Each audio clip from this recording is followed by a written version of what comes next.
एक दिन अचानक आसमान से कार्ड गेम पूरी दुनिया पर छा गया। जब सभी लोग इसे मजाक समझकर नजरअंदाज कर रहे थे, तब मैं हर कार्ड को ट्रेजर की तरह उठाकर जमा कर रहा था, क्योंकि मुझे पता था कि कुछ ही समय बाद ब्लड बॉल रेन आने वाली है। उस समय इंसानों का शिकार करने वाले अनगिनत ब्लड ज़ॉम्बीज उन ब्लड बॉल्स से बाहर निकलेंगे। साथ ही दुनिया का सारा फूड, वाटर और बाकी रिसोर्सेज अपनी ओरिजिनल यूजफुलनेस खो देंगे। अपोकलिप्स में जिंदा रहने के लिए लोगों को सिर्फ कार्ड से मिलने वाले रिसोर्सेज और स्पेशल टैलेंट स्किल्स पर निर्भर रहना होगा। लेकिन एक रीबॉर्न पर्सन होने के नाते मुझे पता था कि आज रात ठीक 12 बजे कार्ड्स की पहली बारिश होने वाली है। इसलिए मैं तुरंत घर से निकल गया और सारी तैयारी कर ली। जैसे ही घड़ी ने रात के 12 बजाए, अचानक ऐसा साउंड गूंजा मानो किसी दूसरे प्लेनेट से आ रहा हो। उसके तुरंत बाद मूसलाधार बारिश शुरू हो गई, लेकिन यह सामान्य बारिश नहीं थी। पहले आसमान से पानी गिरता था, मगर अब पोकर कार्ड्स के आकार के कार्ड्स बरस रहे थे। पास की वॉकिंग स्ट्रीट के लोग हैरानी से घरों से बाहर निकल आए और कार्ड रेन को देखने लगे, जबकि मैं पागलों की तरह कार्ड्स बटोर रहा था। बिना किसी सिलेक्शन के किसी भी कलर का कार्ड दिखता तो सीधे बैग में भर देता, क्योंकि ये सभी बेहद इंपॉर्टेंट स्ट्रेटेजिक रिसोर्सेज थे जो अपोकलिप्स में सर्वाइवल रेट को सबसे ज्यादा बढ़ा सकते थे। तभी कार्ड रेन के बीच मुझे एक कार्ड दिखाई दिया जो 7 रंगों की रोशनी से चमक रहा था और धीरे धीरे हवा में तैर रहा था। Legendary rainbow card. मैंने घबराहट में एक गहरी सांस ली और उसकी तरफ दौड़ पड़ा। एक जोरदार डाइव लगाकर मैंने उस रेनबो कार्ड को अपनी मुट्ठी में कसकर पकड़ लिया। लगभग 1 घंटे बाद कार्ड रेन रुक गई और मैं कुल 13 बैग्स कार्ड से भरने में सफल हो गया। वैन के स्टोरेज स्पेस में भरे हुए माउंटेन बैग्स को देखकर मेरा एक्साइटमेंट छिप नहीं रहा था। इस समय ज्यादा से ज्यादा लोग बाहर निकलकर कार्ड्स इकट्ठा करने लगे थे। किसी का ध्यान अपनी तरफ न जाए, इसलिए मैं तुरंत ड्राइविंग करके वॉकिंग स्ट्रीट छोड़कर पहले से बुक किए गए होटल की ओर निकल गया। एपोकलिप्स आने के बाद ही इन कार्ड्स की असली पावर सामने आने वाली थी। अब बस सनराइज का इंतजार था। मैं बेड पर लेट गया, लंबी सांस ली और सो गया। अगले दिन सुबह 8 बजे नीला आसमान अचानक काला पड़ गया। हजारों ब्लड बॉल्स आसमान से गिरने लगे और उनमें से खून से लथपथ ह्यूमन शेप्ड मॉन्स्टर्स निकलकर सबसे नजदीकी इंसानों पर टूट पड़े। मैं चुपचाप कर्टन बंद करके खड़ा रहा। चेहरे पर कोई इमोशन नहीं था। अपोकलिप्स में 5 साल गुजार चुके सर्वाइवर के लिए यह सीन सिर्फ शुरुआत ही। इसे एपेटाइजर भी नहीं कहा जा सकता था। इसके बाद मैंने 2 रेनबो कार्ड्स निकाले और उनमें से एक को पलट दिया। रंग बिरंगी रोशनी के बीच मुझे कार्ड पर बनी एक मस्कीटो दिखाई दी। Talent super recovery body. Super recovery body अपने मालिक को ऐसी बॉडी देता है जिसकी इंजरीज बेहद कम समय में खुद ठीक हो जाती हैं। चिढ़, मैंने कार्ड को फाड़ दिया। तुरंत मेरे पूरे शरीर में गर्म एनर्जी फैल गई। ये देखकर मेरे होंठों पर हल्की मुस्कान आ गई। बढ़िया। इसके बाद मैंने दूसरा लेजेंडरी कार्ड पलटा। Item safe house. Safe house 200 square metre क्षेत्र में बना एक इंडिपेंडेंट हाउस है जिसमें एब्सोल्यूट डिफेंस सिस्टम मौजूद है और यह एच बॉम्ब लेवल अटैक तक झेल सकता है। हालांकि सेफ हाउस की डिफेंस बेहद पावरफुल थी, लेकिन उसकी एक बड़ी कमजोरी भी थी, वह मूव नहीं कर सकता था। फिलहाल मेरा किसी एक जगह सेटल्ड होने का कोई इरादा नहीं था, इसलिए मैंने हाउस कार्ड को अपने पास सुरक्षित रख लिया। इसके बाद मैंने 10 गोल्डन कार्ड्स निकाले। कुल मिलाकर इन गोल्डन कार्ड्स की क्वालिटी बहुत हाई थी। चाहे सुपर स्ट्रेंथ हो या हेवी फिस्ट फाइटर,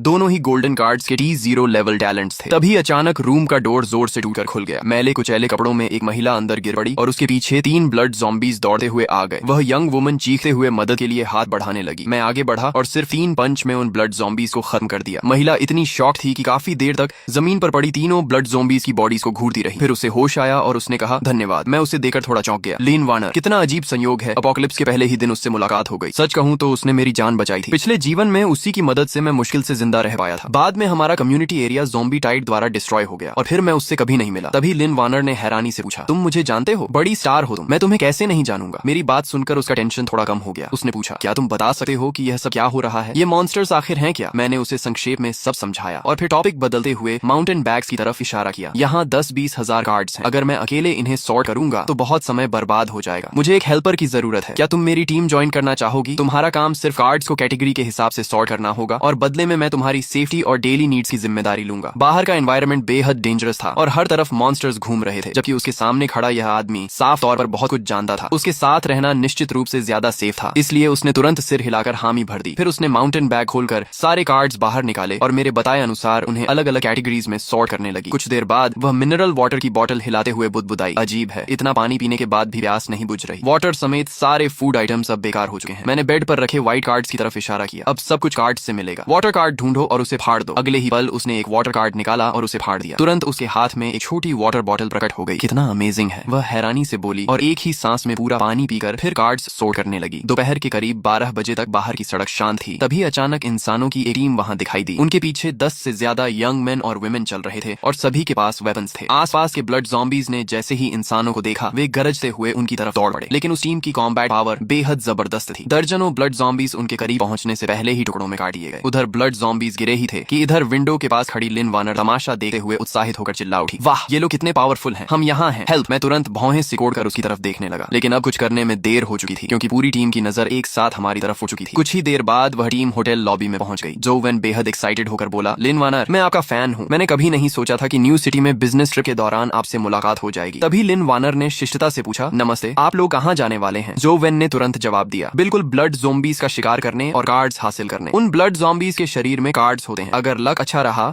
और कोई ब्लू स्किल कार्ड मिल गया तो सर्वाइवल चांस काफी बढ़ जाएगा। मिस लिन, क्या आप हमारे साथ चलना चाहेंगी? हम बहुत स्ट्रांग हैं, जरूरत नहीं है, हम खुद अपनी सुरक्षा कर सकते हैं। चलो वापस चलते हैं। मैंने डॉक्टर को इशारा किया और मुड़कर जाने लगा। तभी जो वेन की नजर मुझ पर पड़ी। वह बोला, भाई जरा रुकिए, पता नहीं कल रात आपको कुछ कार्ड्स मिले या नहीं? कार्ड्स तो मिले हैं, कुछ ही हैं। मैंने कपड़ों के अंदर से दर्जन भर सिल्वर कार्ड्स निकाल लिए। यह देखकर सबकी आंखें लगभग बाहर निकल आईं। इतनी सारी सिल्वर कार्ड्स। जो वेन ने लालच भरी नजरों से उन्हें देखा और गला सूखते हुए बोला, लगता है बड़ी मोटी मछली हाथ लगी है। फिर उसका चेहरा बदल गया और उसकी आंखों में लालच भर गया। तुम अकेले इतने कार्ड्स का क्या करोगे? इन्हें हमें दे दो, हम तुम्हारी तरफ से संभाल कर रखेंगे। मैंने मुस्कुराकर सिर हिलाया और पूछा, क्या तुम अंदाजा लगा सकते हो कि मैं इन सिल्वर कार्ड्स को अपने पास क्यों रखे हुए हूँ और खुद इस्तेमाल क्यों नहीं कर रहा? क्या मतलब है तुम्हारा? जो वेन ने सावधानी से पूछा। मैंने अपनी मुट्ठी भींची और कहा, मतलब यह है कि तुम सब मरने वाले हो। हाँ हाँ हाँ, हम इतने लोग हैं। जो वेन अपनी बात पूरी भी नहीं कर पाया था कि उसकी आंखों के सामने अंधेरा छा गया। अगले ही पल वह पूरी तरह बेहोश होकर जमीन पर गिर पड़ा। सभी लोग शॉक में रह गए। उनके सामने खड़े इस युवक ने सिर्फ एक पंच में जो वेन का सिर चकनाचूर कर दिया था, जबकि जो वेन के पास सिल्वर टैलेंट भी था और उसे पलटकर जवाब देने का एक मौका तक नहीं मिला। इसके बाद मैंने एक गोल्डन कार्ड निकाली और उसे फाड़ दिया। तुरंत मेरे हाथ में एक डरावनी ब्लैक ब्लेड प्रकट हो गई जिससे खतरनाक ऑरा निकल रहा था। अब तुम्हारी बारी है। अच्छा मौका है ये देखने का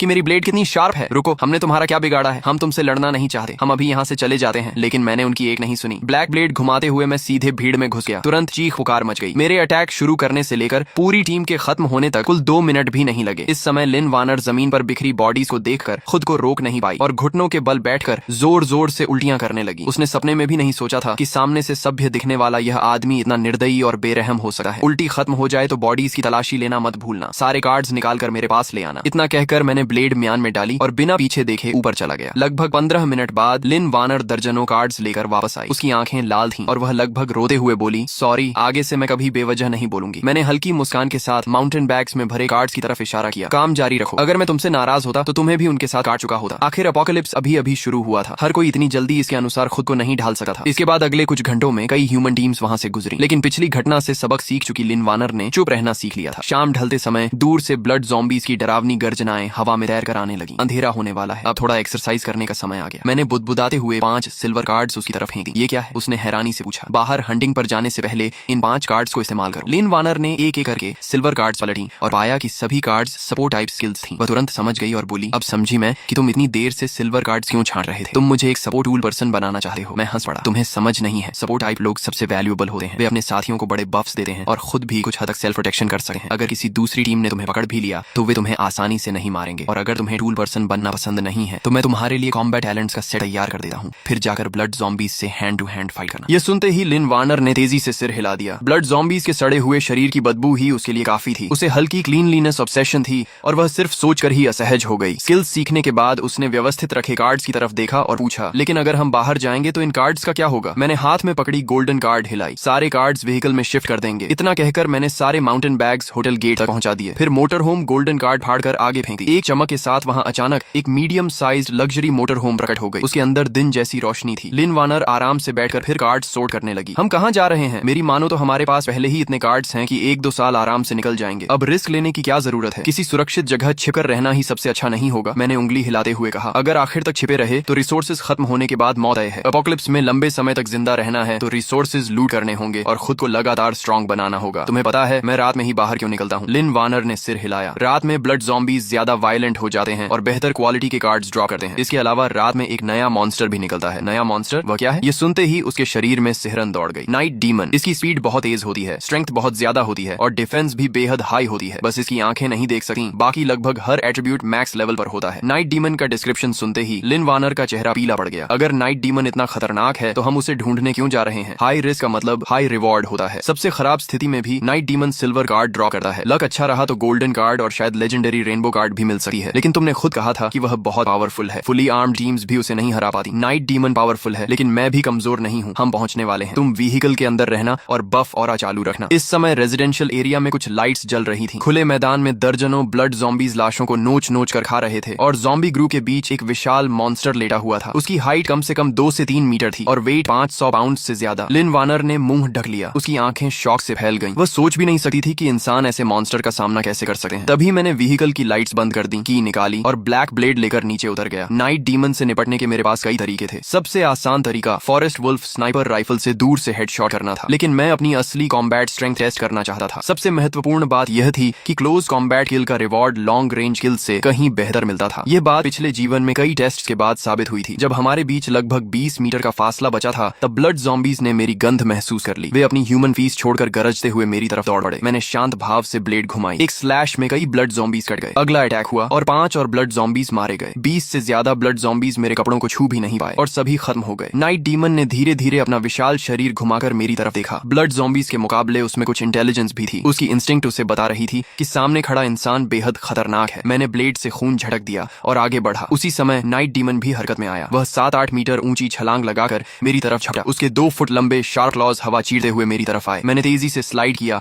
और उसके शरीर के नीचे घुस गया। फिर ब्लैक ब्लेड को पूरी ताकत से ऊपर की तरफ घोंप दिया। बिना किसी सस्पेंस के ब्लेड उसके शरीर को आर पार चीरती हुई निकल गई। नाइट डीमन जमीन पर गिर पड़ा, लेकिन वह अभी मरा नहीं था। वह दर्द से तड़पते हुए जमीन पर बुरी तरह छटपटाने लगा। मैं तुरंत आगे बढ़ा और नाइट डीमन को फाइनल ब्लो देकर पूरी तरह खत्म कर दिया। जल्द ही इस छोटी बैटल का लूट सामने आ गया। White cards 9, green cards 4, blue cards 2 और सिल्वर कार्ड्स 3। सच कहूं तो लूट काफी पुअर था। मैं बिल्कुल सेटिस्फाइड नहीं था, लेकिन अभी सिर्फ शाम के 7 बजे थे और पूरी रात अभी बाकी थी। इसके बाद मैं व्हीकल चलाकर आगे बढ़ता रहा। तभी अचानक मैंने जोर से ब्रेक लगा दी। लिन वार्नर समझ गई कि जरूर कुछ हुआ है। वह जल्दी से आगे आई। विंडो से बाहर देखते ही उसने ऐसा सीन देखा जिसे वह जिंदगी भर नहीं भूल पाएगी। लगभग 200 मीटर दूर एक 5-6 मीटर ऊंचा विशाल ब्लड रेड हार्ट लगातार धड़क रहा था। उसके चारों तरफ 100 से ज्यादा ब्लड ज़ॉम्बीज बिना किसी डायरेक्शन के इधर उधर घूम रहे थे। लिन वार्नर ने घबराकर अपना मुंह ढक लिया। उसकी आंखों में फियर और शॉक साफ दिखाई दे रहे थे। ये क्या है? Blood nest. मेरी बात सुनकर लिन वार्नर कुछ पल के लिए जड़ हो गई और उसके चेहरे पर चिंता छा गई। क्या तुम उस चीज से लड़ने का इरादा रखते हो? इतनी जल्दी किस बात की? मैं ड्राइवर सीट पर बैठ गया और दूर से उस विशाल ब्लड नेस्ट को ध्यान से देखने लगा। असल में मेरी ओरिजिनल प्लान ये थी कि मैं सीधे ईस्ट डायरेक्शन में ड्राइव करके पड़ोसी सी सिटी जाऊं और वहां अपने एक पुराने फ्रेंड को ढूंढूं। लेकिन प्लान्स हमेशा रियलिटी के अनुसार नहीं चलते। इस क्रॉस रोड पर अचानक यह इवॉल्विंग जायंट ब्लड नेस्ट दिखाई दे गया। ऐसी अपॉर्चुनिटी छोड़कर जाना मेरे लिए नामुमकिन था, क्योंकि इवॉल्व्ड ब्लड नेस्ट से मिलने वाले रिवॉर्ड्स और ड्रॉप रेट सामान्य ब्लड नेस्ट या नाइट डीमन से 10 गुना से भी ज्यादा वैल्यूएबल होते हैं। लेकिन फिलहाल एक ही प्रॉब्लम थी। मुझे नहीं पता था कि ब्लड नेस्ट को एवोल्यूशन पूरी करने में कितना टाइम लगेगा। समय धीरे धीरे गुजरता गया। देखते ही देखते कई घंटे बीत गए। तभी अचानक वे ब्लड ज़ॉम्बीज जो अब तक सुस्त और बेपरवाह घूम रहे थे, जैसे किसी चीज को महसूस कर बैठे, वे सभी एक साथ क्रॉस रोड के दाईं तरफ मुड़े और जोर जोर से गरजते हुए वहां की ओर दौड़ पड़े। अगले ही पल लगातार गनफायर की आवाजें गूंज उठी। गोलियों की बौछार में ब्लड ज़ॉम्बी ग्रुप ऐसे फटने लगा मानो पुराने कपड़े के टुकड़े हवा में उड़ रहे हों। मैंने मिलिट्री बिनोक्यूलर्स निकाली और ध्यान से देखने लगा। लेंस के अंदर एक ह्यूमन टीम दिखाई दी। वे सभी ब्लू कॉम्बैट यूनिफॉर्म पहने हुए थे और उनके हाथों में गन्स थी। तभी लिन वार्नर ने धीरे से पूछा, क्या ब्लड नेस्ट अब उनसे छिन जाएगा? मैंने बिनोक्यूलर्स नीचे रखी और सिर हिलाया। इतना आसान नहीं है। इंसानों की मौजूदा स्ट्रेंथ के हिसाब से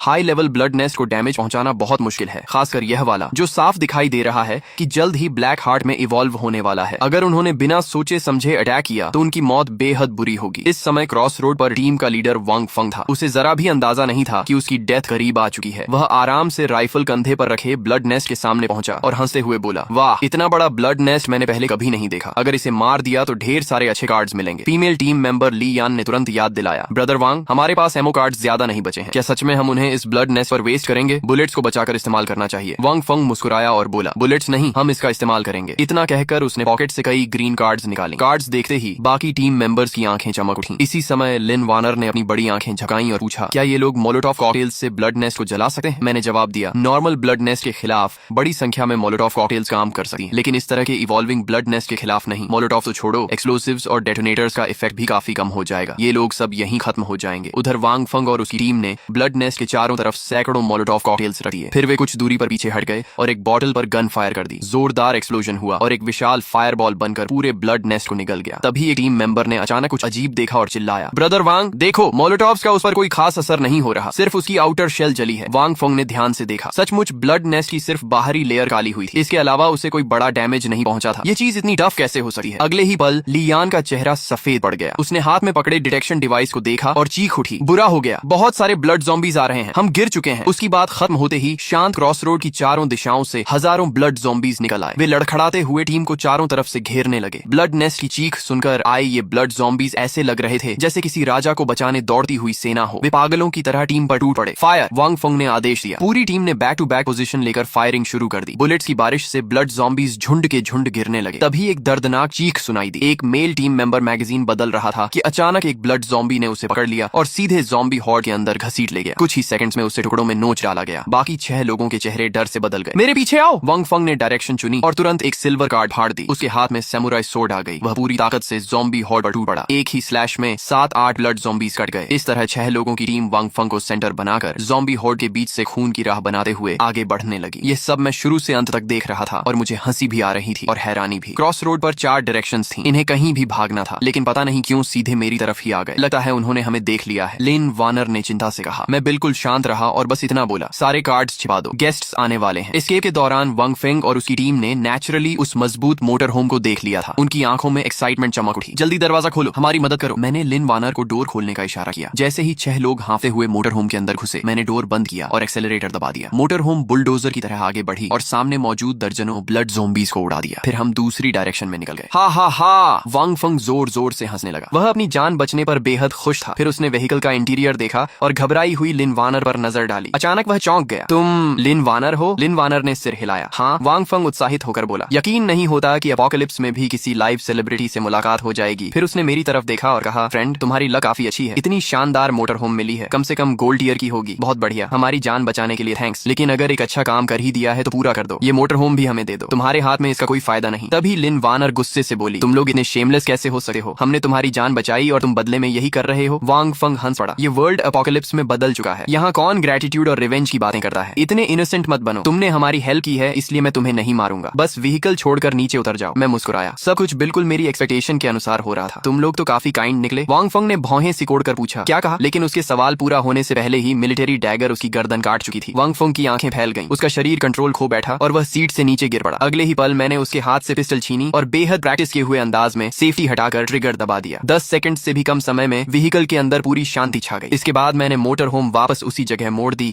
जहां ब्लड नेस्ट मौजूद था। सामने का सीन देखकर कोई भी कांप उठा। पूरे इलाके में हजारों ब्लड ज़ॉम्बीज का समुद्र उमड़ रहा था। मैंने गहरी सांस ली। लगता है फिर से रिसोर्सेज खर्च करने पड़ेंगे। आखिर इतने सारे ब्लड ज़ॉम्बीज को सिर्फ पर्सनल स्ट्रेंथ के भरोसे साफ करना नामुमकिन था। जब तक कई दर्जन लोगों की टीम न हो, उन्हें खत्म करना आसान नहीं था। सबसे पहले मैंने ड्रोन का इस्तेमाल किया और ऊपर से ज़ॉम्बीज पर पेट्रोल छिड़कना शुरू कर दिया। उसके बाद दूसरे ड्रोन की मदद से मोलोटोव कॉकटेल्स को हवा के रास्ते ज़ॉम्बी हॉर्ड के बीच पहुंचाया। अगले ही पल जैसे ही मोलोटोव कॉकटेल्स फटे, नीचे का पूरा इलाका आग के समुद्र में बदल गया। हजारों ब्लड ज़ॉम्बीज एक ही बार में जलकर खत्म हो गए। इसके बाद मैंने मोटर होम के अंदर मौजूद सभी डेड बॉडीज बाहर निकाली और एक एक करके ब्लड नेस्ट के पास फेंक दी। लगभग 5 मिनट बाद जमीन फटने लगी और कई टेंटिकल्स बाहर निकल आए। वे 6 बॉडीज और एक हेड से चिपक गए। वे ब्लड नेस्ट की रूट्स थी। ब्लड नेस्ट इंसानी फ्लैश और ब्लड को अब्सॉर्ब करके एवोल्यूशन या ग्रोथ करता था। जब उसने सभी बॉडीज अब्सॉर्ब कर ली तो विशाल ब्लड नेस्ट अचानक जोर से कांप उठा। उसके अंदर से एक ऐसी अजीब ऑरा निकलने लगी जिसे शब्दों में बयान करना मुश्किल था। एवोल्यूशन शुरू हो गई है। मेरा दिल एक्साइटमेंट से उछल रहा था, लेकिन चेहरे पर हमेशा की तरह शांति बनी हुई थी। तभी लिन वानर ने उत्सुकता से पूछा, एवोल्यूशन के बाद तो यह और भी पावरफुल हो जाएगा, है ना? मैंने सिर हिलाया। एवोल्यूशन के बाद ब्लड नेस्ट इतना स्ट्रांग हो जाता है कि उसे मॉन्स्टर कहना भी कम होगा। फिलहाल पूरी दुनिया में कोई भी अकेला इंसान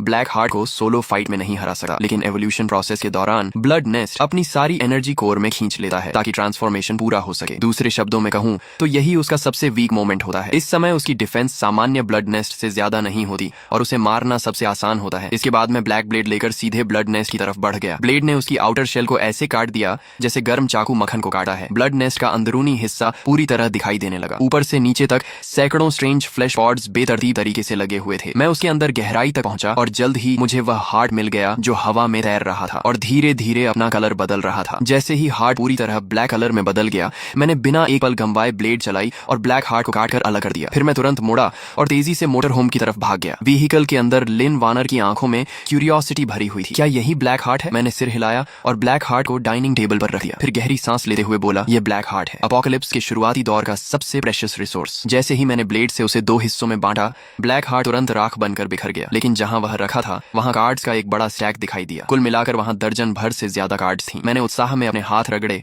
और कार्ड्स को एक एक करके देखने लगा। उनमें 2 रेनबो कार्ड्स थी और 6 गोल्डन कार्ड्स। बाकी कार्ड्स भी कम वैल्यूएबल नहीं थी। 6 गोल्डन कार्ड्स में से फूड कार्ड और बायोलॉजिस्ट टैलेंट फिलहाल मेरे किसी काम की नहीं थी, लेकिन बाकी 4 गोल्डन कार्ड्स असली T0 लेवल टैलेंट थी। इसके बाद मैंने पहली रेनबो कार्ड पलटी। उसका डिस्क्रिप्शन पढ़ते ही मेरी प्यूपिल्स सिकुड़ गई। Talent spirit control art. ये टैलेंट अपने ओनर को स्पिरिचुअल एनर्जी कंट्रोल करने की एबिलिटी देती है। रिक्वायरमेंट 8 मेरिडियंस अनलॉक होना जरूरी। ये रेनबो कार्ड्स में भी गॉड ईयर टैलेंट थी, लेकिन कंडीशन बहुत स्ट्रिक्ट थी, इसलिए अभी इसे सीखना संभव नहीं था। मैंने स्पिरिट कंट्रोल आर्ट को संभाल कर रख दिया और दूसरी रेनबो कार्ड उठाई। जैसे ही मैंने उसका डिस्क्रिप्शन पढ़ा, मैं खुद को हंसने से रोक नहीं पाया। Equipment, electronic protection bracelet. जब तक इसमें पावर है तब तक यूजर आसानी से नहीं मरेगा। पिछले जीवन में मैंने किसी को यह ब्रेसलेट इस्तेमाल करते देखा था। इसे चार्ज करने के लिए सिल्वर बैटरी कार्ड्स की जरूरत पड़ती थी। फुल चार्ज होने के बाद यह 3 फेटल अटैक्स तक ब्लॉक कर सकता था। इसका मैकेनिज्म सीधा था। एनिमी का अटैक ब्रेसलेट के शील्ड द्वारा अब्सॉर्ब कर लिया जाता था। बेशक इसकी भी लिमिट थी। अगर अटैक उसकी डिफेंस कैपेसिटी से ज्यादा पावरफुल हो तो शील्ड फेल हो जाता था, लेकिन सामान्य स्थिति में यह एक पैसिव सुपर शील्ड जैसा था। मैंने तुरंत ब्रेसलेट निकालकर अपनी रिस्ट पर पहन लिया। फिर टैक्टिकल वेस्ट से 3 सिल्वर बैटरी कार्ड्स निकाली। जैसे ही ब्रेसलेट की 3 ग्रीन एनर्जी बार्स फुल हुई, मुझे जबरदस्त सेंस ऑफ सिक्योरिटी महसूस हुआ। कुछ सोचकर मैंने पिस्टल लिन वानर की तरफ बढ़ाई, फिर अपनी फॉरहेड की तरफ इशारा करते हुए कहा, मुझ पर फायर करो। लिन वानर शॉक में पड़ गई। क्या? चिंता मत करो, मैं सिर्फ ब्रेसलेट की डिफेंस टेस्ट करना चाहता हूँ। मैं अपनी जान के साथ गेम नहीं खेल रहा। शूट करो। मेरे बार बार कहने पर उसने दांत भींचे और ट्रिगर दबा दिया। बैंग! बुलेट मेरी फॉरहेड के पास पहुंचते ही एक ट्रांसपेरेंट शील्ड में समा गई और बिना कोई निशान छोड़े गायब हो गई। मैंने ब्रेसलेट की तरफ देखा। जैसा उम्मीद थी, उसकी एक एनर्जी बार कम हो चुकी थी। इस समय लिन वानर के चेहरे पर सिर्फ शॉक नहीं था, बल्कि पेन भी साफ दिखाई दे रहा था। कारण जानने पर मैं खुद को हंसने से रोक नहीं पाया। असल में पिस्टल की रिकॉइल इतनी स्ट्रांग थी कि उसके रिस्ट जॉइंट में चोट लग गई थी। सच में तुम बहुत फ्रेजाइल हो। मैंने उसे सहारा देकर डाइनिंग एरिया में बैठाया और उसकी रिस्ट वापस सही पोजीशन में सेट कर दी। लगा है फायर आर्म्स तुम्हारे लिए सूटेबल नहीं है, तुम्हें क्रॉसबो इस्तेमाल करना चाहिए। लिन वानर ने अपनी रिस्ट हल्के से मलते हुए कहा, जब मैं शूटिंग कर रही थी तब एक बार मैकेनिकल बो की ट्रेनिंग ली थी। क्या तुम्हारे पास ऐसा कुछ है? मैंने मुस्कुराते हुए जवाब दिया, सिर्फ एक नहीं, काफी सारे हैं। फिर मैंने सिल्वर कार्ड्स निकाली। कुल 6 सिल्वर मैकेनिकल क्रॉसबोज थी। उनकी फंक्शंस और पावर बिल्कुल सेम थी। फर्क सिर्फ इतना था कि हर क्रॉसबो की कलर कोटिंग अलग अलग थी। अच्छा। लिन वानर ने बेहद स्किल्ड तरीके से मैकेनिकल क्रॉसबो उठाया, बो स्ट्रिंग खींची और एरो सेट किया। सिर्फ स्विश की आवाज आई और एरो एक लाइट स्ट्रीम की तरह उड़ता हुआ गया। वह इतनी एक्यूरेसी से टारगेट पर लगा कि इलेक्ट्रिक पोल से लगभग 3 मीटर दूर पड़े डस्टबिन में जाकर धंस गया। कमाल है, मैंने थम्स अप दिखाया। मेरी तारीफ सुनकर लिन वानर का चेहरा शर्म से लाल हो गया। बहुत समय से प्रैक्टिस नहीं की थी, मुझे एक बार और ट्राई करने दो। मैंने तुरंत रोक दिया, अभी नहीं, पहले ये कार्ड्स इस्तेमाल करो फिर प्रैक्टिस करना। मैंने पहले से अलग रखी हुई कुछ सिल्वर कार्ड्स उसकी तरफ बढ़ाई। उनमें talent, attack speed mastery, talent, precision, talent, long range shooting और स्किल मास्टर आर्चर शामिल थे। लिन वानर अविश्वास से मुझे देखने लगी। ये सारी कार्ड्स मेरे लिए हैं। मैंने सिर हिलाया। हाँ, आगे मिलने वाले मॉन्स्टर्स लगातार स्ट्रॉन्ग होते जाएंगे। मुझे एक रिलायबल टीममेट चाहिए। ये सुनते ही उसके गाल और लाल हो गए। वह अच्छी तरह जानती थी कि पिछले 2 दिनों में उसने आखिर किया ही क्या था। पहला काम कार्ड सॉर्ट करना, दूसरा काम कार्ड सॉर्ट करना, तीसरा काम फिर से कार्ड सॉर्ट करना। लेकिन ये सोचकर कि अब वह मेरे साथ शोल्डर टू शोल्डर फाइट कर सकेगी, उसके दिल में खुशी भर गई। थैंक यू मुझ पर भरोसा करने के लिए। इसके बाद सिल्वर टैलेंट्स के बफ मिलने के कारण उसकी एक्यूरेसी और एरो पावर कई गुना बढ़ गई। स्टैटिक टारगेट पर उसका हिट रेट सीधे 95% तक पहुंच गया, जबकि मूविंग टारगेट पर भी 77% था। अफसोस सिर्फ इतना था कि आसपास के सारे ब्लड ज़ॉम्बीज पहले ही साफ हो चुके थे, वरना मैं उसकी रियल कॉम्बैट परफॉर्मेंस देखना चाहता था। इस शानदार दिन की सक्सेस सेलिब्रेट करने के लिए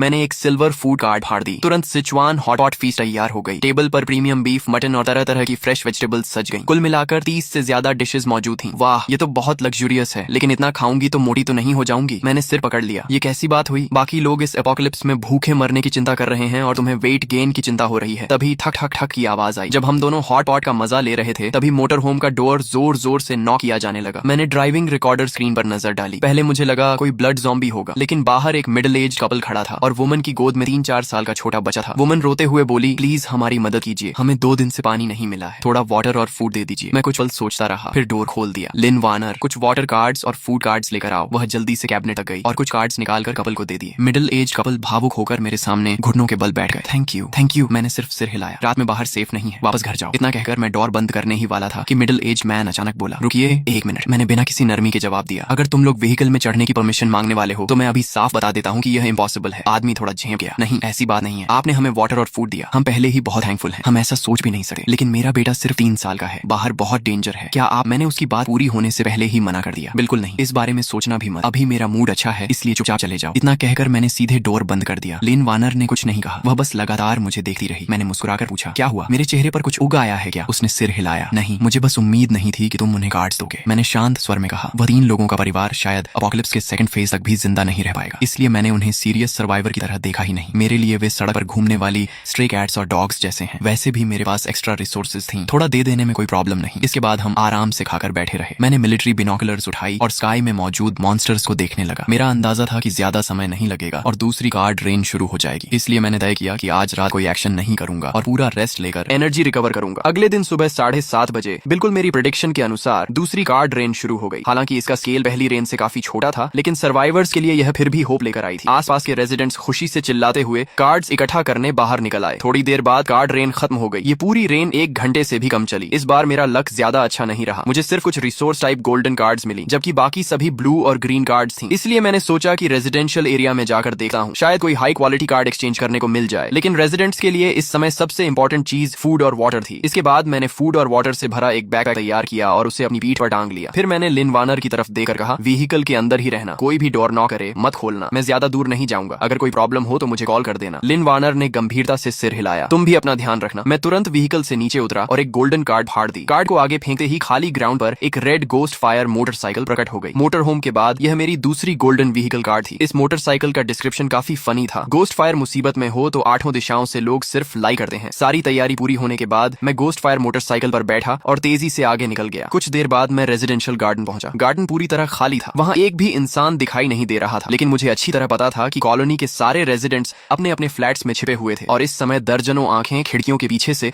मुझे चुपचाप देख रही थीं। मैं तुम लोगों के लिए कोई थ्रेट नहीं हूँ, मैं सिर्फ ट्रेड करने आया हूँ। मेरे पास फूड कार्ड्स और वाटर कार्ड्स की बड़ी क्वांटिटी है। मैं इन्हें फूड के अलावा किसी भी ग्रीन कार्ड या ब्लू कार्ड के बदले एक्सचेंज करना चाहता हूँ। अगर किसी के पास सिल्वर कार्ड या गोल्डन कार्ड है तो मैं और भी अच्छा रेट देने को तैयार हूँ। अपनी सिंसेरिटी दिखाने के लिए मैंने खुद बैग खोला और अंदर भरी रिसोर्स वाइट कार्ड्स बाहर निकालकर सबको दिखा दी। ऐसा मौका बार बार नहीं मिलेगा। मैं यहाँ ज्यादा देर रुकने वाला भी नहीं हूँ। कुछ देर तक आवाज लगाने के बाद अपार्टमेंट बिल्डिंग के अंदर से लोग सावधानी से बाहर निकलने लगे। जल्द ही मैंने 1000 से ज्यादा रिसोर्स वाइट कार्ड्स के बदले 300 से ज्यादा ब्लू और ग्रीन कार्ड्स हासिल कर ली, जिनकी यूजफुलनेस ज्यादा नहीं थी। जब एक्सचेंज लगभग खत्म हो गया तो मैं वापस जाने की तैयारी करने लगा। तभी पीछे से एक जानी पहचानी आवाज सुनाई दी, रेनबो कार्ड, तुम इसे कैसे एक्सचेंज करोगे, कैसे एक्सचेंज करोगे? ये सुनते ही मैं कुछ पल के लिए फ्रीज हो गया। मैंने तुरंत पीछे मुड़कर देखा, सामने वही आदमी खड़ा था जो पिछली रात मुझसे फूड मांगने आया था, वांग गुई। मैंने खुद को संभाला और धीरे से पूछा, तुम्हारे पास रेनबो कार्ड है? कार्ड का नाम क्या है? वांग गुई ने धीमी आवाज में कहा, स्पेस रिंग। ये सुनते ही मैंने गहरी सांस खींची। स्पेस रिंग, ये एक एब्सोल्यूट स्ट्रेटेजिक इक्विपमेंट थी। क्या तुम मेरी व्हीकल में चलकर आराम से बात करना चाहोगे? मुझे लगा वह मना कर देगा, लेकिन उसने बस एक छोटी सी हूं की आवाज निकाली और सीधे मेरी गोस्ट फायर मोटरसाइकिल पर बैठ गया। अगले ही पल उसने भूत जैसी शांत आवाज में कहा, कार्ड मैंने कहीं छिपा दी है, अगर तुम मुझे मार भी दोगे तो तुम्हें कुछ नहीं मिलेगा। मैं कुछ पल के लिए चौंका, फिर मुस्कुरा दिया। मोटर होम के अंदर पहुंचने के बाद मैंने लिन वार्नर से कहा कि वांग गुई को एक कप कॉफी और करी बीफ राइस दे दे। वांग गुई ने बिना कोई फॉर्मेलिटी दिखाए खाना पकड़ लिया और भूखे जानवर की तरह खाने लगा। मैं बिल्कुल भी जल्दी में नहीं था। उसके पूरा खाने का इंतजार किया और फिर बोला, अब ट्रेड की बात कर सकते हैं, तुम बदले में क्या चाहते हो? वांग गुई ने आंखें पोंछी और बोला, मुझे कोई कार्ड नहीं चाहिए, मुझे बस तुमसे 3 लोगों को मारना है। मेरी भौहें सिकुड़ गईं। कुछ तो गड़बड़ थी। क्या हुआ? वांग गुई की आंखें खाली थी। मेरी वाइफ मर गई, मेरा बेटा भी मर गया। ये सुनते ही लिन वार्नर शॉक में पड़ गई। क्या कल रात तो वे ठीक थे, अचानक ऐसा कैसे हो गया? वांग गुई की आवाज कांप उठी। मेरी वाइफ और बेटे को मारने वाले हु दाजून, वंग जिचेंग और जो यून हैं। उन्होंने बारी बारी से मेरी वाइफ को टॉर्चर किया और मेरे बेटे का गला घोंट दिया। अगले ही पल वांग गुई अचानक बेकाबू हो गया। उसने टेबल पर मुट्ठी दे मारी और चिल्लाया, मैं उन्हें मरते हुए देखना चाहता हूँ, बस उन्हें मार दो, रेनबो कार्ड तुम्हारी होगी, प्लीज मेरी मदद करो। मैं जानता हूँ कि तुम्हारे पास यह करने की पावर है। मैंने कुछ देर तक उस आदमी को देखा जो दर्द और ग्रीफ से टूट चुका था। फिर शांत स्वर में बोला, मैं तुम्हारी डील एक्सेप्ट करता हूँ और एक एक्स्ट्रा कंडीशन भी दूंगा। अगर सिचुएशन ने अलाउ किया तो तुम्हें खुद रिवेंज लेने का मौका मिलेगा। इसके बाद मैंने अपनी वॉच देखी, ब्लैक ब्लेड उठाई और खड़ा हो गया। मेरे साथ चलो। 5 मिनट बाद मैं वांग गुई को लेकर फिर उसी रेजिडेंशियल एरिया में पहुंच गया। मैं उससे पूछने ही वाला था कि वे लोग कहाँ रहते हैं, तभी उसने मेरा हाथ पकड़ लिया। उसका शरीर कांप रहा था। वो वही है, सामने वही लोग हैं। मैंने नजर उठाई, सामने से 3 यंग मैन हमारी तरफ आ रहे थे। तभी हुदाजुन मुस्कुराया, अरे वांग गुई वापस आ गया। वांग गुई की आंखें खून की तरह लाल थीं। तुम लोगों ने मेरी वाइफ और बेटे को मारा है, इनकार मत करना, किसी ने सब देखा है। हुदाजुन हंस पड़ा, किसने कहा कि मैं इनकार करूंगा? हाँ, मैंने ही मारा है, तो क्या कर लोगे? तभी वंग जिचेंग भी हंसे हुए बोला, एक बात माननी पड़ेगी, तुम्हारी वाइफ कमाल की थी। तुम्हें अंदाजा भी नहीं है कि जब हम उसके साथ थे तो वह कितनी कोऑपरेटिव थी। वांग गुई का दिमाग पूरी तरह टूट गया। मैं तुम लोगों को मार डालूंगा, वह पागलों की तरह आगे झटा, लेकिन मैंने उसे पकड़ लिया। मेरे चेहरे पर कोई इमोशन नहीं था। किसी की वाइफ के साथ जबरदस्ती करना, फिर मर्डर करना और यहाँ तक कि छोटे बच्चे को भी नहीं छोड़ना। तुम लोग सच में नीचे गिर चुके हो। हुदाजुन ने मुझे घूरते हुए कहा, तो तुम इसे रिवेंज दिलाने आए हो? उसके चेहरे पर साफ चैलेंज था। उसी समय उसके साथ खड़े दोनों लोगों ने जानबूझकर अपनी वेस्ट पर लगी पिस्टल्स दिखा दी। 3 आदमी, 3 गन्स। उन्हें पूरा कॉन्फिडेंस था। मैं हल्का सा मुस्कुराया, बस तुम तीनों ही हो। अगले ही पल हुदाजुन ने पिस्टल निकाली, मर जा। लेकिन ट्रिगर दबाने से पहले ही मैं फायर कर चुका था। बैंग, बुलेट ने उसकी आर्म तोड़ दी। मेरी बांह। हुदाजुन दर्द से चीखता हुआ जमीन पर गिर पड़ा। वांग जिचेंग और जो यून ने तुरंत मुझ पर फायर करना शुरू कर दिया, लेकिन उनकी बुलेट्स मेरे शरीर को छूते ही गायब हो गई। इलेक्ट्रॉनिक प्रोटेक्शन ब्रेसलेट ने हर अटैक अब्सॉर्ब कर लिया। मुझे एक भी स्क्रैच नहीं आई। मैंने उन्हें सोचने का मौका नहीं दिया। बैंग बैंग, 2 और शॉट्स गूंजे। दोनों की गन होल्डिंग आर्म्स टूट गई। क्यों? मैंने उसे हिट किया था, उसे कुछ हुआ क्यों नहीं? दर्द से दोनों चीखने लगे। इसके बाद मैंने वांग गुई के कंधे पर हाथ रखा और उसे एक ग्रीन ब्लेड कार्ड थमा दी। अब तुम्हें खुद अपनी वाइफ और बेटे का रिवेंज लेने का मौका मिलता है। तुम्हारी रिक्वेस्ट मैंने पूरी कर दी, अब मेरी पेमेंट कहाँ है? वांग गुई ने कांपती आवाज में जवाब दिया, बिल्डिंग के ग्राउंड फ्लोर पर जो ड्रेन पाइप है उसके पीछे। इतना कहकर उसने ब्लेड पकड़ी और धीरे धीरे उन तीनों की तरफ बढ़ने लगा जो जमीन पर पीछे हटे हुए दया की भीख मांग रहे थे। ब्रदर वांग, प्लीज हमें माफ कर दो, हमसे गलती हो गई, हमें छोड़ दो, हम तुम्हारे लिए कुछ भी करेंगे, हमारे पास बहुत सारे कार्ड्स हैं, सब तुम्हें दे देंगे, प्लीज हमें मत मारो। मैंने एक नजर नजर सीन पर डाली और फिर मुड़ गया। जो करना था मैं कर चुका था। अब लाइफ और डेथ का फैसला वांग गुई के हाथ में था। फिलहाल मेरी दिलचस्पी सिर्फ उस स्पेस रिंग में थी। जैसा उसने बताया था, बिल्डिंग के ग्राउंड फ्लोर के कॉरिडोर के आखिर में मौजूद ड्रेन पाइप के पीछे मिट्टी और इंडस्ट्रियल वेस्ट से ढका हुआ एक छोटा सा छिपा हुआ स्पॉट था। मैंने कार्ड को फाड़ा और रिंग अपनी उंगली में पहन ली। अगले ही पल मेरे दिमाग में एक चौकोर स्पेस दिखाई दिया। आकार में वह सिर्फ 10 क्यूबिक मीटर का था, लेकिन वास्तव में उसमें बहुत सारा सामान रखा जा सकता था। जिस क्षण मुझे स्पेस रिंग के अस्तित्व का पता चला था, उसी समय मैंने तय कर लिया था कि इसका इस्तेमाल किस लिए करूंगा। डेड बॉडी स्टोर करने के लिए। इसके बाद मैं बिल्डिंग से बाहर निकला और एक नजर चारों तरफ डाली। इस समय वांग गुई का पूरा शरीर खून से सना हुआ था। वह ब्लड पूल के बीच बैठा कभी रो रहा था, कभी हंस रहा था। ऐसे समय में किसी भी तरह की सांत्वना मीनिंगलेस लगी। मैंने कुछ नहीं कहा और बस उसके पास से गुजर गया। कुछ घंटों बाद फिर बारिश शुरू हो गई। नहीं, यह सामान्य बारिश नहीं थी। Blood rain. लिन वार्नर की घबराई हुई आवाज ने मुझे जगा दिया। मैं ड्राइवर सीट पर आंखें बंद करके रेस्ट कर रहा था। मैंने विंडो से बाहर देखा। आसमान से अलग अलग साइज के ब्लड स्फीयर्स लगातार गिर रहे थे। उनकी संख्या पहली ब्लड रेन से कम नहीं बल्कि उससे भी ज्यादा थी। चलो, अब तुम्हारी आर्चरी स्किल टेस्ट करने का समय आ गया है। इतना कहकर मैं लिन वार्नर को लेकर मोटर होम की रूफ पर चढ़ गया। क्या हुआ? इतनी डरी हुई क्यों लग रही हो? नहीं, मैं डरी नहीं हूँ। फिर कांप क्यों रही हो? लिन वार्नर मुस्कुराई। मैं डर नहीं रही, एक्साइटेड हूँ। पहले सिर्फ तुम्हें मॉन्स्टर्स मारते हुए देखी थी। अब आखिरकार मैं भी तुम्हारे साथ फाइट कर सकती हूँ। देखना, आज मैं अच्छा परफॉर्म करूंगी। बात करते करते उसने क्रॉस बो उठाई, बो स्ट्रिंग खींची और एरो छोड़ा। स्विश। एरो बिजली की तरह उड़कर गया और सीधे एक ब्लड ज़ॉम्बी के सिर को भेद गया। उसकी मूवमेंट स्मूथ और परफेक्ट थी। बहुत बढ़िया, ऐसे ही जारी रखो। मैंने थम्स अप दिखाया। इसके बाद समय तेजी से बीत गया। शाम होते होते हम फिर उसी क्रॉस रोड पर मोटर होम के अंदर लौट आए। नीचे आ जाओ और थोड़ा रेस्ट कर लो। आसपास शायद अब कोई ब्लड ज़ॉम्बी नहीं बचा है। मैंने रूफ पर मौजूद लिन वार्नर को आवाज दी। सिर्फ 2 घंटों के अंदर ही मुझे एहसास हो गया था कि उसमें कॉम्बैट टैलेंट और लर्निंग एबिलिटी बेहद स्ट्रॉन्ग थी। शुरुआत में वह हर ज़ॉम्बी को देकर घबरा जाती थी, लेकिन बाद में लगातार हेडशॉट्स लगाने लगी। उसकी इंप्रूवमेंट स्पीड सचमुच चौंकाने वाली थी। मैंने कुल 61 ब्लड ज़ॉम्बीज मारे हैं। लिन वार्नर खुशी से उछलते हुए व्हीकल के अंदर आई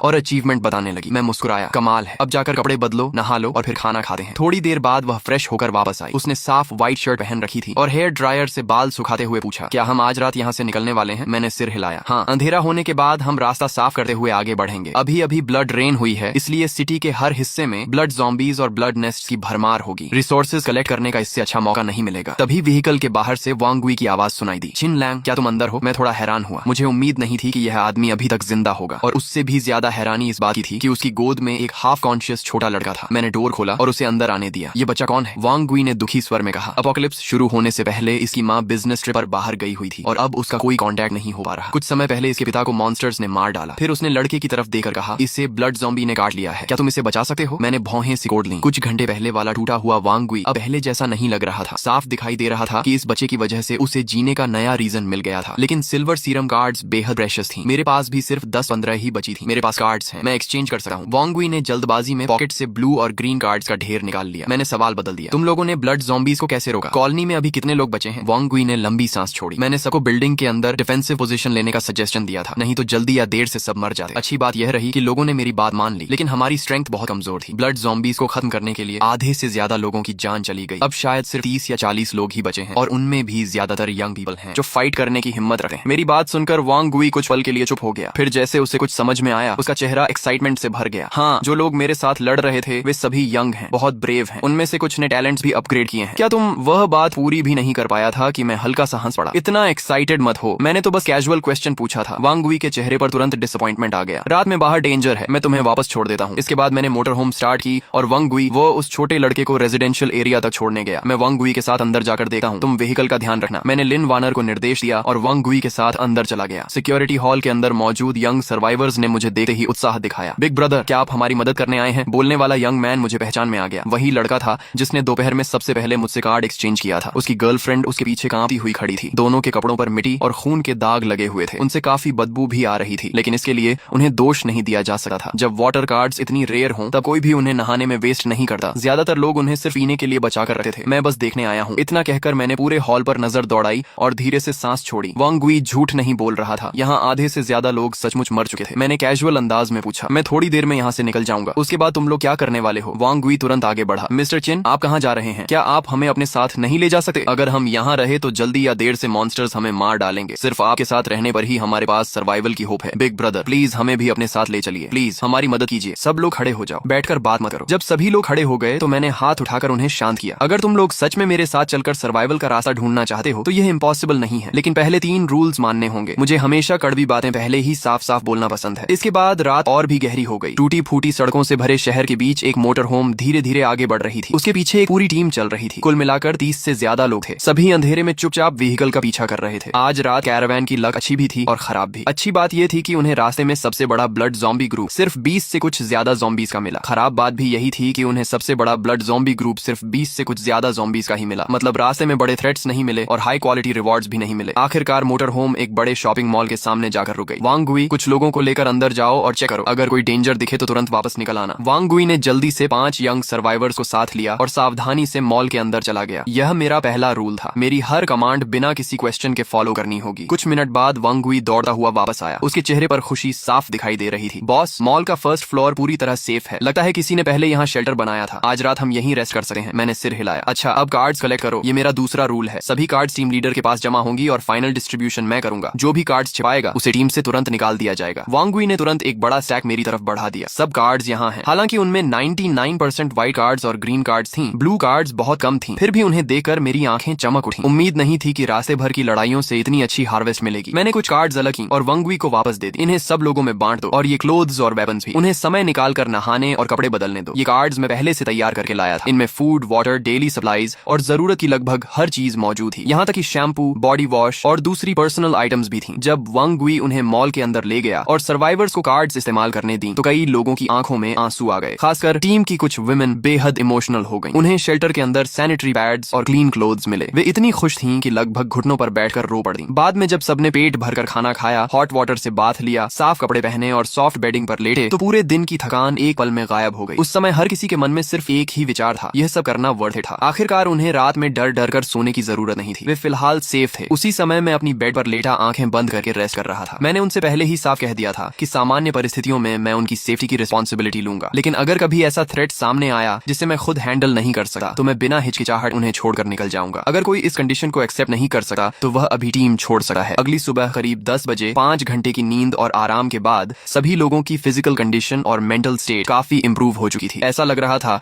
जैसे पूरी टीम एक रात में बदल गई हो। तभी वांग गुई दौड़ता हुआ मेरे पास आया। बॉस, सब लोग रेडी हैं, हम कब निकलेंगे? मैं मोटर होम से नीचे उतरा, लंबी स्ट्रेच ली और पॉकेट से 7 सिल्वर मैकेनिकल बो कार्ड्स निकाली। फिर मैंने उन्हें वांग गुई की तरफ बढ़ा दिया। ये 7 कार्ड्स टीम की विमेन को दे दो, उन्हें ट्रेनिंग शुरू करने को कहो। वांग गुई ने कार्ड्स को देकर गहरी सांस ली। उसकी आंखों में एक्साइटमेंट साफ दिखाई दे रही थी। बॉस, इतनी सारी सिल्वर कार्ड्स, आपने तो सच में बहुत बड़ा इन्वेस्टमेंट कर दिया। मैं हल्का सा मुस्कुराया। इन्वेस्टमेंट के बिना रिटर्न कहां से मिलेगा? इसके बाद मैंने सिल्वर और ब्लू कार्ड्स का एक और स्टैक निकाला और वांग गुई को थमा दिया। इनमें right shields, military grade electric battens, swords और कॉम्बैट वेपन्स थी। इन्हें टीम के उन पुरुषों को देना जिनकी फिजिकल स्ट्रेंथ और फिटनेस अच्छी है। उन्हें साफ बता देना कि अगर जिंदा रहना है तो पूरी जान लगानी पड़ेगी। जो कोई भी मेरा इक्विपमेंट लेकर आलस करेगा या फाइट से बचने की कोशिश करेगा उसके साथ मैं बिल्कुल नरमी नहीं बरतूंगा। वांग गुई तुरंत सिर हिलाने लगा। बॉस, आप चिंता मत कीजिए, अगर कोई भी काम चोरी करेगा तो सबसे पहले मैं ही उसे नहीं छोड़ूंगा। सारी व्यवस्था करने के बाद मैंने अचानक टॉपिक बदल दिया। शौबाओ की तबीयत कैसी है? वांग गुई के चेहरे पर तुरंत एक नरम मुस्कान आ गई। शुक्र है बॉस, आपकी स्पेशल मेडिसिन की वजह से शाओबाओ काफी बेहतर है। वह पूरी रात सोया और सुबह उठे ही भूख लगने की शिकायत करने लगा। बच्चे रिकवरी जल्दी करते हैं। मैंने पॉकेट से 10 ग्रीन कार्ड्स निकाली और उसकी तरफ बढ़ा दी। ये ग्रीन कार्ड्स रख लो और ये मिल्क पाउडर और ब्रेड के पैकेट भी, ये मैं पर्सनल तौर पर तुम्हें दे रहा हूँ। सच कहूँ तो मैं खुद भी इन्हें इस्तेमाल करने से बचा रहा था। वांग गुई की आंखें लाल हो गईं। वह भावुक होकर बोला, बॉस, आपका ये एहसान मैं जिंदगी भर नहीं भूलूंगा। मैंने हाथ हिलाया। ठीक है, अब जाकर अपना काम करो। उसे जाते हुए देखकर मैंने धीरे से सांस छोड़ी। इतनी बड़ी टीम को संभालना आसान नहीं था। चाहे रिसोर्सेज कितनी भी हों, लगातार इस तरह खर्च करने पर वे भी खत्म हो जाती हैं। अब मेरे पास सिर्फ 100 से कुछ ज्यादा सिल्वर कार्ड्स बची थी। आगे मुझे काफी सावधानी से उन्हें इस्तेमाल करना होगा। पूरा दिन मेरे पास कोई खास काम नहीं था,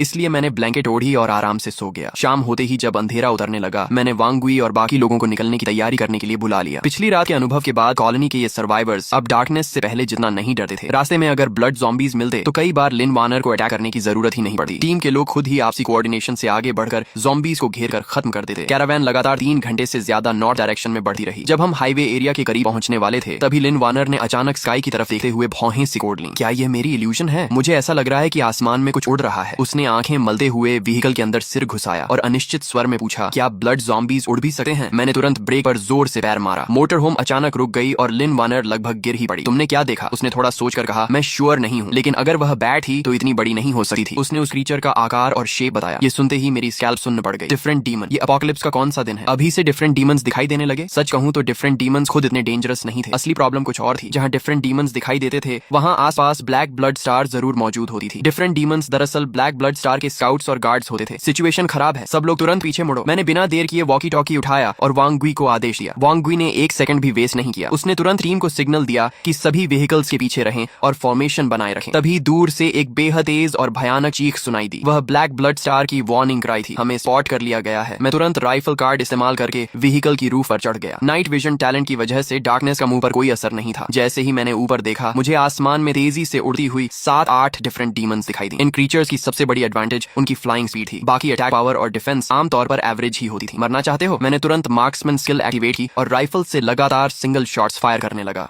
कुछ ही सेकंड में 7 डिफरेंट डीमंस के सिर उड़ गए। वे एक एक करके पास के वीट फील्ड में गिर पड़े। बॉस, क्या हुआ? वांग वी के चेहरे पर टेंशन साफ दिखाई दे रही थी। मैंने गंभीर स्वर में कहा, सब लोग तैयार हो जाओ, बैटल शुरू होने वाली है। फिर मैंने राइफल, कुछ एक्स्ट्रा बुलेट्स और कई मोलोटॉव कार्ड्स वांग वी की तरफ फेंक दी। अपने लोगों की सुरक्षा करना। वांग वी ने तुरंत उन्हें पकड़ लिया। समझ गया बॉस। इसके बाद उसने शाओबाओ के सिर पर प्यार से हाथ फेरा। छोटा लड़का डरी हुई आवाज में बोला, अंकल, मुझे डर लग रहा है। वांग वी ने उसे अपनी तरफ खींच लिया और नरम स्वर में कहा, डर मत, अंकल यहीं है। अंकल तुम्हारी रक्षा जरूर करेगा। तूफान आने से पहले हमेशा मौत जैसी खामोशी होती है। आ गए। मेरी प्यूपल्स सिकुड़ गईं। सड़क के आखिर में ब्लड ज़ॉम्बीज का एक विशाल हॉर्ड दिखाई दिया। वे इतने ज्यादा थे कि उनकी संख्या का अंदाजा लगाना भी मुश्किल था। हजारों ब्लड ज़ॉम्बीज एक दूसरे को धक्का देते हुए आगे बढ़ रहे थे। उनके मुंह से अजीब और डरावनी चीखें निकल रही थीं। ज़ॉम्बी हॉर्ड के बीच कई नाइट डीमंस भी मौजूद थे। वे साफ तौर पर इस हॉर्ड के लीडर्स लग रहे थे। बाकी ज़ॉम्बीज पागलों की तरह दौड़ रहे थे, लेकिन नाइट डीमंस आराम से उनके पीछे पीछे चल रहे थे। ये लड़ाई आखिर कैसे जीतेंगे? वांग वी ने मिलिट्री बिनोकुलर्स से सामने का नजारा देखा और अनजाने में गाली निकल गई। लेकिन जब उसने व्हीकल की रूफ पर खड़े मुझे देखा, जहां मेरे चेहरे पर डर का नामो निशान नहीं था, तो उसका दिल कुछ हद तक शांत हो गया। उसने होंठ चाटे और धीरे से बुदबुदाया, आ जाओ, जितने आना है आ जाओ, आज सबको खत्म कर देंगे। तभी अचानक एक भयानक चीख गूंजी। टीम में मौजूद लगभग 50 साल का एक आदमी नाइट डीमन के स्नीक अटैक का शिकार हो गया। उसका सिर एक झटके में चकनाचूर कर दिया गया। सभी लोग सामने वाले ज़ॉम्बी होर्ड पर ध्यान दे रहे थे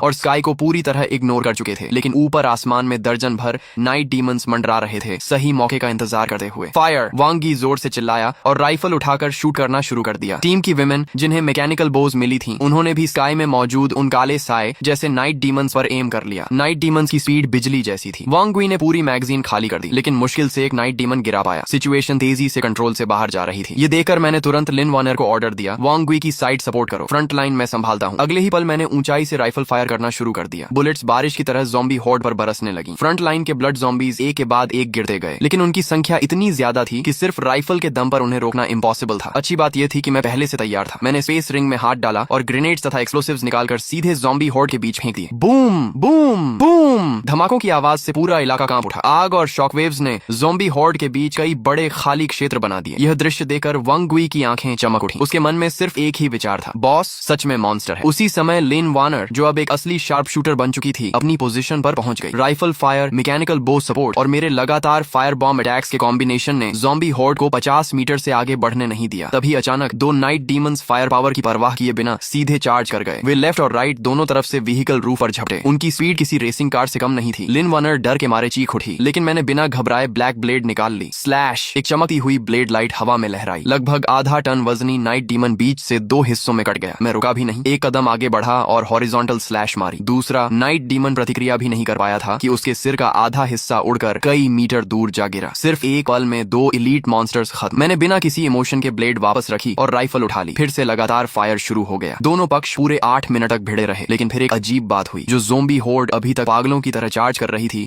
वह अचानक पीछे हटने लगी। वे उसी तरह रिट्रीट कर रहे थे जैसे समुद्र की लहरें किनारे से लौटी हैं। यह देखकर मैंने हाथ उठाकर सभी को सीज फायर का सिग्नल दिया, फिर टीम पर नजर डाली। रिजल्ट उम्मीद से कहीं बेहतर था। शुरुआत में स्नीक अटैक का शिकार हुए उस एक आदमी को छोड़कर टीम का कोई और मेंबर नहीं मरा था। इसके बाद मैं व्हीकल रूफ से नीचे कूदा और बैटलफील्ड पर लूट कलेक्ट करने लगा। जल्द ही 2 गोल्डन कार्ड्स मेरे हाथ लगी। इस बैटल में तो जबरदस्त प्रॉफिट हुआ है। उधर वांग वी बाकी लोगों को लेकर बैटलफील्ड क्लीन करने लगा। कुछ ही देर में 200-300 कार्ड्स कलेक्ट करके मेरे पास ला दी गई। सेफ्टी के लिए मैंने तुरंत पूरी टीम को टर्न अराउंड करने और ओरिजिनल रूट पर वापस लौटने का ऑर्डर दिया। आधे घंटे से ज्यादा ट्रैवल करने के बाद जब मुझे यकीन हो गया कि हम ब्लैक ब्लड स्टार के टेरिटोरी से बाहर निकल चुके हैं, तब मैंने सभी को रुककर कैंप लगाने की परमिशन दी। इतनी बड़ी और खतरनाक बैटल के बाद लोगों की आंखों में पहले से कहीं ज्यादा कॉन्फिडेंस था। वे सिर्फ जिंदा नहीं बचे थे, बल्कि सैकड़ों ब्लड ज़ॉम्बीज को मार भी चुके थे। उस रात टीम के हर सर्वाइवर के दिल में सिर्फ एक ही विश्वास था, बॉस के पीछे चलोगे तभी जिंदा रहोगे। यही अब उनका सबसे मजबूत फेथ बन चुका था। इस समय मोटर होम के अंदर तेज रोशनी जल रही थी। मैंने नरम बीफ का एक टुकड़ा काटकर मुंह में रखा और हल्का सा भौहें सिकोड़ ली। ये बैटल भले ही जीत ली गई थी, लेकिन अगर सामने मौजूद ब्लैक ब्लड स्टार को खत्म नहीं किया गया तो आगे बढ़ने के लिए बहुत बड़ा चक्कर लगाना पड़ेगा। मेरे पास मोटर होम था, इसलिए मुझे कोई फर्क नहीं पड़ता था, लेकिन वांग वी और उसके लोगों के लिए यह सफर सहना आसान नहीं था। तभी कार्ड्स की सॉर्टिंग पूरी कर चुकी लिन वार्नर जल्दी से रिपोर्ट देने लगी। इस बार कुल 317 कार्ड्स मिली हैं। मैं सोच से बाहर आया और सिर हिलाया। आया। प्रॉफिट तो हुआ है, लेकिन अभी भी उतना नहीं जितना मुझे उम्मीद थी। इसके बाद मैंने स्पेस रिंग से नाइट डीमंस द्वारा ड्रॉ की गई 2 गोल्डन कार्ड्स निकाली। एक वेपन ब्लड पैटर्न गन थी और दूसरी टैलेंट कीन स्मेल। लिनवनर उत्सुकता से देखने लगी, लेकिन मैंने बस होंठ मोड़ दिए। ये टैलेंट सुनने में अच्छी लगती है, लेकिन इसका साइड इफेक्ट बहुत खतरनाक है। एपोकलिप्स में अगर तुम्हारी स्मेल बहुत ज्यादा तेज हो जाए तो हर समय ब्लड ज़ॉम्बीज़ की सड़ी हुई बदबू ही महसूस होगी। ऐसी हालत में लाइफ क्वालिटी सीधे जमीन पर आ जाएगी। लिनवनर को तुरंत समझ आ गया, फिर हंसते हुए बोली, वैसे डाइट कंट्रोल और फिगर मेंटेन करने के लिए ये टैलेंट बुरी नहीं है। समय तेजी से बीता और अगली सुबह आ गई। एक dark green military truck camp के बाहर आकर रुका। एक मजबूत शरीर वाला क्रू कट हेयर कट वाला आदमी ली जेंकी 5 ताकतवर आदमियों के साथ ट्रक से कूदा और मुस्कुराते हुए जोर से बोला, घबराइए मत, हम यूनिटी कम्युनिटी की सर्च टीम से हैं। हम आपके लीडर से बात करना चाहते हैं। ये देखकर मेरे होंठों पर हल्की सी रहस्यमयी मुस्कान उभर आई। मैं जानबूझकर एक भोले और अनुभवहीन युवक जैसा व्यवहार करते हुए आगे बढ़ा, जैसे मुझे किसी बात की समझ ही न हो। ली जेंकी ने यह सब नोटिस किया, लेकिन फिर भी उसने बेहद ईमानदार अंदाज में कहा, भाई, मेरे कैंप में मजबूत डिफेंस लाइन और भरपूर रिसोर्सेज हैं। अपने लोगों को लेकर हमारे साथ चलो। एपोकलिप्स में ग्रुप बनाकर रहोगे तभी जिंदा रह पाओगे, मानना पड़ेगा। उसकी बातों में काफी आकर्षण था। मेरी इंस्टिंक्ट कह रही थी कि वह कोई बुरा इंसान नहीं है, इसलिए मैंने फैसला किया कि एक बार जाकर देखना चाहिए। वैसे भी रास्ते में ही था, देखने में कोई नुकसान नहीं था। इसके बाद मैं अपने 30 से ज्यादा लोगों को लेकर कैंप में पहुंचा। साफ सुथरे कपड़े, आत्मविश्वास से भरे चेहरे और अनुशासित चाल ढाल देखकर वे एपोकलिप्स की किसी रेगुलर आर्मी जैसे लग रहे थे। उनकी मौजूदगी ने आसपास मौजूद बिखरे बालों और मैले कपड़ों वाले रेफ्यूजीज को पूरी तरह फीका कर दिया।